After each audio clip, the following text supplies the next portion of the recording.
Assalamualaikum warahmatullahi wabarakatuh. Hamdan wa syukran lillah, amma ba'd. Kaum muslimin wal muslimat rahimakumullah. Kembali kita membicarakan mukjizat Al-Quran. Pada waktu yang lalu kita telah membuktikan secara rasional bahwa kemukjizatan Al-Quran itu betul-betul ada dan nyata. Sekarang kita akan mencoba berbicara mukjizat Al-Quran yang dibuktikan secara ilmiah. Al-Quran, salah satu isinya adalah berita tentang peristiwa-peristiwa gaib. Al-Quran berbicara tentang surga. Surga itu gaib. Al-Quran berbicara tentang neraka. Neraka juga gaib. Tapi dalam kaitan dengan kemukjizatan Al-Quran, saya ingin katakan ada berita-berita gaib Al-Quran itu yang sudah terbukti dengan sangat ilmiah. Misalnya, dulu Allah Subhanahu wa Ta'ala memberitakan kepada Nabi Muhammad Sallallahu Alaihi wa alihi beserta orang-orang yang hidup di zaman itu. Apa beritanya? Beritanya itu adalah tentang Fir'aun yang ditenggelamkan di Lautan Merah. Kata Allah memberitakan kepada Nabi Muhammad, fal yauma nunajjika bibadanika liman khalfaka ayah.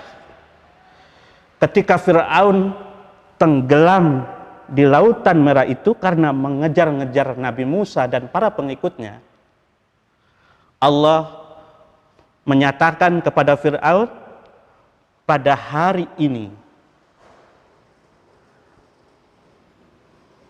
aku selamatkan badanmu, aku selamatkan jasadmu wahai Fir'aun, agar kamu menjadi pelajaran bagi orang-orang yang akan datang.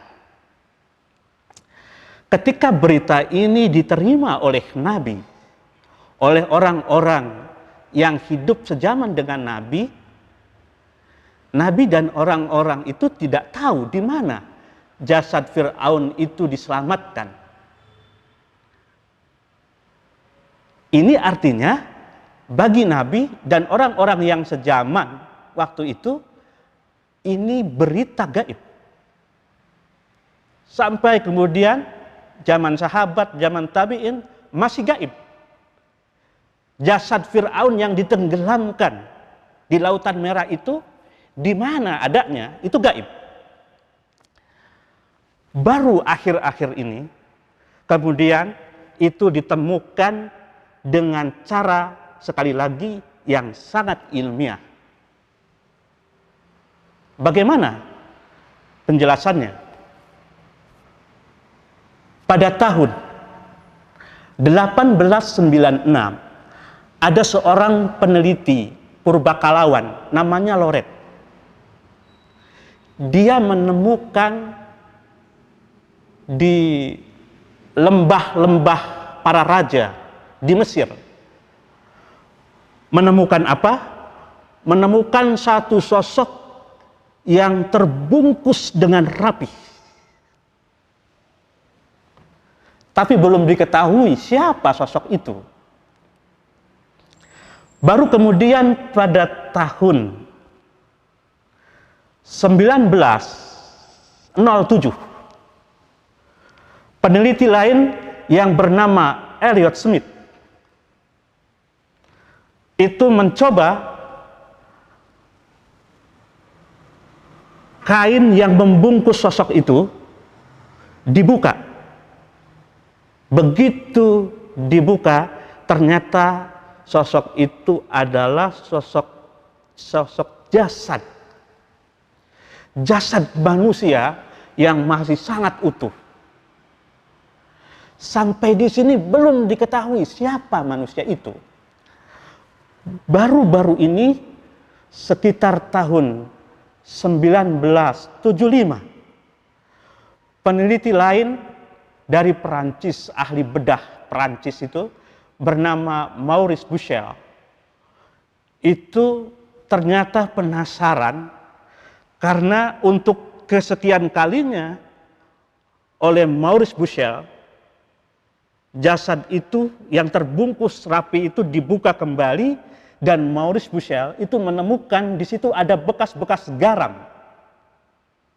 Dia penasaran. Walaupun dia ini adalah orientalis, tapi nampaknya sebelumnya dia sudah rajin membaca Al-Quran. Lalu kemudian Maurice Buchel meneliti garam itu, dan endingnya hasil penelitian itu dinyatakan, ditemukan garam itu adalah garam Lautan Merah. Semakin penasaran Maurice Buchel, jangan-jangan ini adalah Fir'aun yang diberitakan oleh Al-Quran yang ditenggelamkan pada zaman Nabi Musa itu. Dia teliti juga jasad itu berdasarkan bukti-bukti yang valid.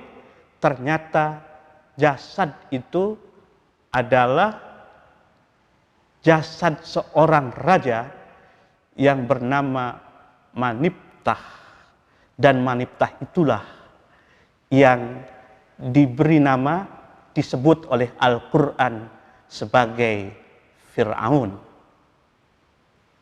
Sehingga sekarang jasad itu disimpan di museum di Mesir. Ada beberapa orang Indonesia tentu yang pernah ke sana, sudah pernah melihat langsung jasad Fir'aun itu yang sering disebut sebagai mumi. Ya. Inilah sekali lagi kemukjizatan Al-Quran, berita-berita gaibnya sudah terbukti dengan cara yang sangat ilmiah.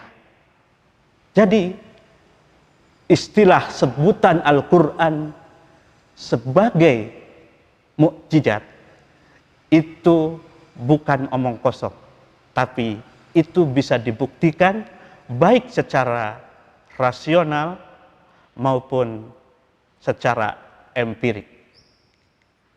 empiris dan rasional. Baiklah, barangkali ini pembicaraan yang paling singkat untuk menjelaskan bahwa Al-Quran betul-betul mukjizat. Tentu ada penjelasan-penjelasan lain yang insya Allah bisa kita bicarakan pada lain waktu. Mudah-mudahan bermanfaat. Wassalamualaikum warahmatullahi wabarakatuh.